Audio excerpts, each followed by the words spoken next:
And, you mentioned our most recent poet laureate. Well, our current poet laureate, Tracy K. Smith, when she was writing about life on Mars, she was, on one hand, drawing on a well of personal experience of seeing her father work with the space program, but she had to research the Hubble. She had to go back in time. When Rita Dove did Sonata Melodica, she was writing about race issues and things that were important to her, but she also was researching music and researching these traditions of playing violin.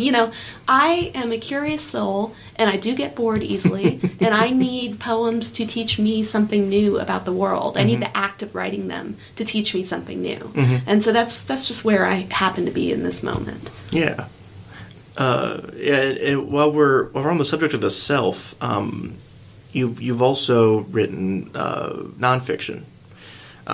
You've done nonfiction pieces that have been published in some places, but you've published a memoir that also doubled as a sort of a cultural manifesto in some ways about food. Yeah, it's called Don't Kill the Birthday Girl, Tales from an Allergic Life. And it is, in many ways, a cultural history of food allergy, of food traditions. It draws on my own personal experience of having prohibitive allergies to dairy, egg, some tree nuts, cucumbers, melon, beef, shrimp, soy. So many things that the traditions and the habits that a lot of people take for granted are just fundamentally alien to me, or even worse yet, dangerous to me. Yeah. I think that I kept my food allergies, which have always been a part of my identity, to the side of my writing self for a long, long time. And really only at the end of my MFA years did I even consider writing a poem here and there on that topic. And then what I eventually realized was, even though I was proud of those poems, and there's a sequence called Allergy Girl that's in my first book, Theories of Falling, it was also a much bigger story, and there were a lot more beats of humor and character and setting than really lends itself to poetry. And so that really started me thinking about nonfiction writing. And as a happenstance, I'm a lifelong D.C. area resident and longtime subscriber to the Washington Post. Actually got a contest where I was one of a few women chosen for what they called the XX Files. So I was working a desk job at a nonprofit, post-grad, MFA, and I just wanted to do something that kept me writing, gave me a deadline, put a little money in my pocket, right? Yeah. And those columns, those 800-word columns, ended up being a really valuable experience in nonfiction, plus the 2 workshops I'd done as an MFA student. So when the idea for this book came along and someone said, if you want to try to write that book, you let me know, I just jumped at it. I just went for it. And what was great was that all of that science and text study that I had done when I was younger, but then kind of set aside as I pursued the MFA, all of that came back into play because I was comfortable with the vocabulary of the body and medicine and science in a way that maybe some other people would not have been trying to take on that topic. Yeah, that's a fascinating a jump, and it always goes with the idea that writers should jump at every opportunity it's given to them, even if it's a little bit or very much out of their wheelhouse, although you had some experience going in. When you're writing these nonfiction pieces, I think in a lot of people's brains, a nonfiction piece is sort of on the other end of the spectrum from a poem. Do you have different approaches when you're doing different kinds of writing? Does your brain work in different ways, or do you find there's some cross-pollination between the two? Well, the irony is, and I've had this confirmed with some other folks who teach creative nonfiction, the irony is that I agree that the perception of what you're saying exists, but the reality is poets often leap very well into nonfiction, and in some cases they have an easier time making the jump than novelists or short story writers.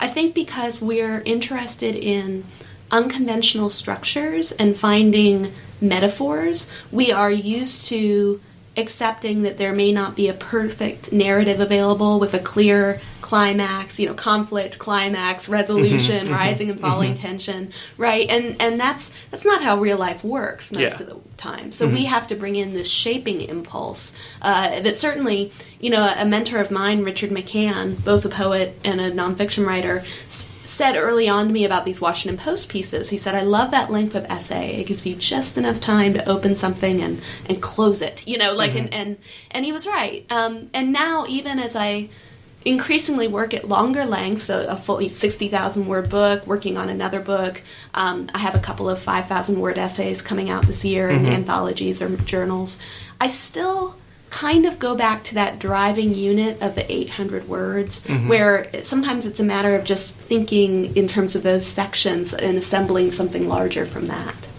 Yeah, and I love creative nonfiction. I'm always an evangelist for it. I've written it, and I totally agree with you in the beauty of that constrained form with nonfiction, and it also works in longer forms. But also that there are a lot of poets that I have seen jump into it. In the couple classes I've taken, it's been mostly poets. So with you mentioned while talking about you've written for WAPO, and sounds like you've been doing that sort of publishing where you can, writing life. Sure. But you mentioned working a desk job. In post-grad. Actually, it's all through my MFA years. All through your MFA years. I was offered a couple of programs where there were teaching opportunities attached, but I didn't really know how to do that because I was already working full-time. The amount of money being offered to me was not enough to live on, but I also didn't have the time to both teach and maintain the job I had. So I actually chose a program where I was able to invent a track for myself that was literary editing, which worked more clearly with what I was doing in my quote-unquote real-world desk job at the time. And that track at American University, I think, still exists today.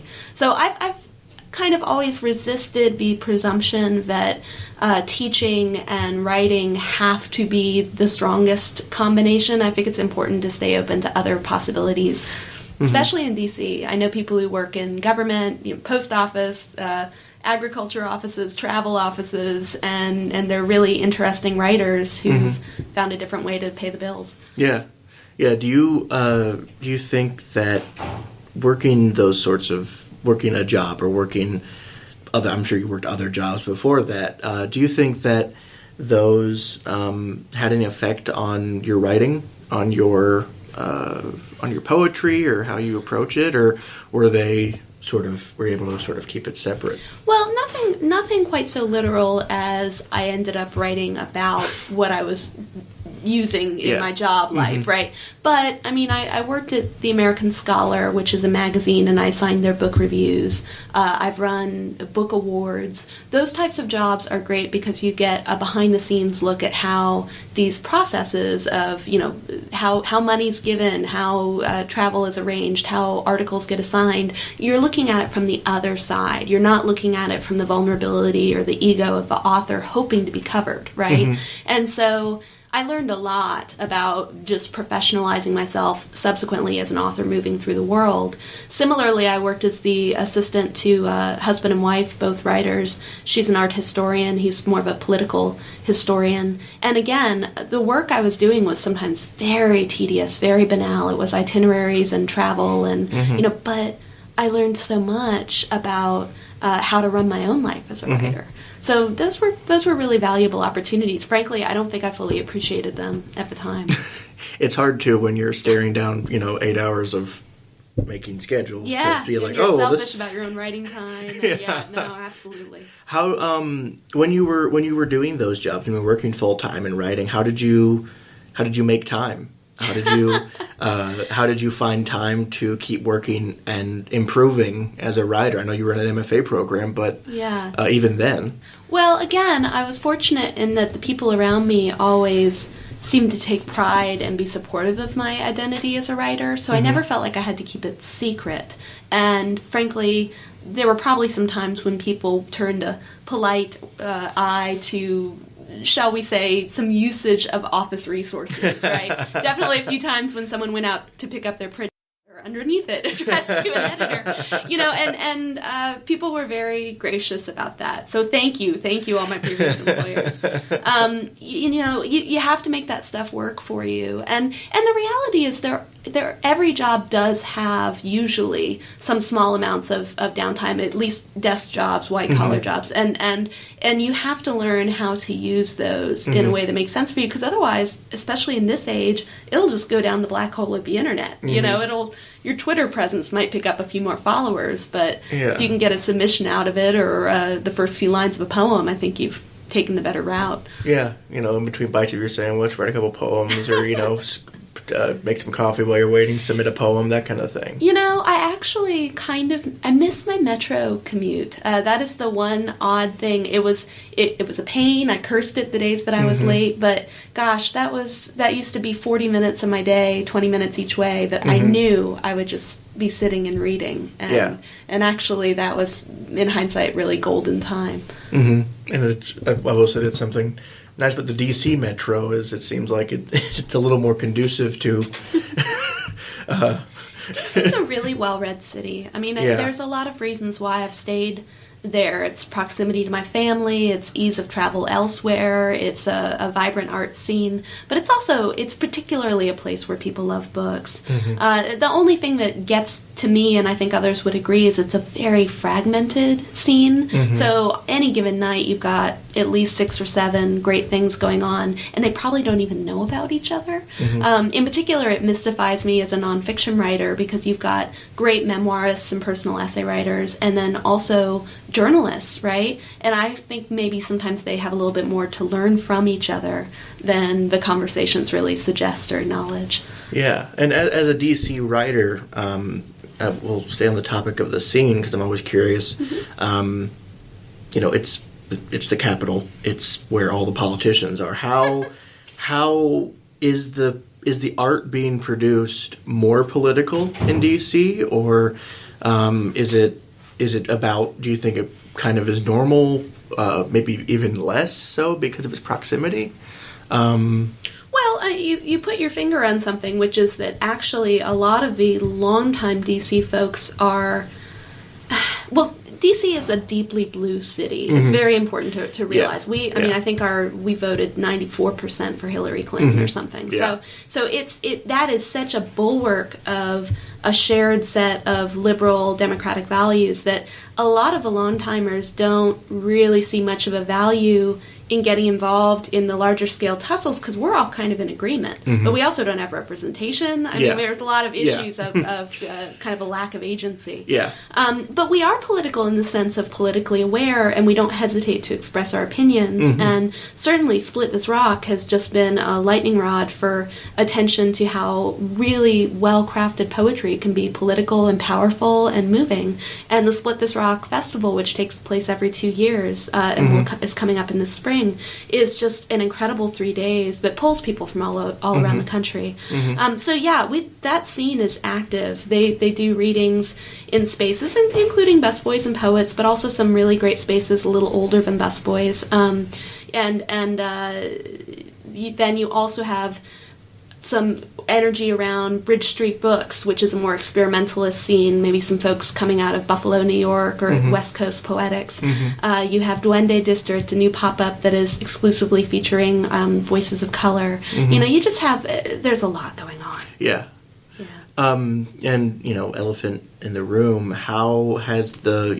Either personally employed with some aspect of government, or we have friends, loved ones, who are. So it's not, when the government goes on shutdown, that's affecting our income, not just our sense of how the world is going, right? So I think that when you have those types of entrenched connections, we are both concerned, very much concerned, particularly with the threats to the NEA, the NEH, some of those longtime funding sources. But we're also we're also a little seasoned on the sense of this is how politics work, and hopefully this too shall pass. I mean, there's a lot of kind of disbelief at some of the more recent things that have happened. Yeah. But again, going back to that, there are the political presidencies in some cases, but presences in D.C. are often very self-segregated, and they only choose to be among circles of people who they know to agree with them. So I would be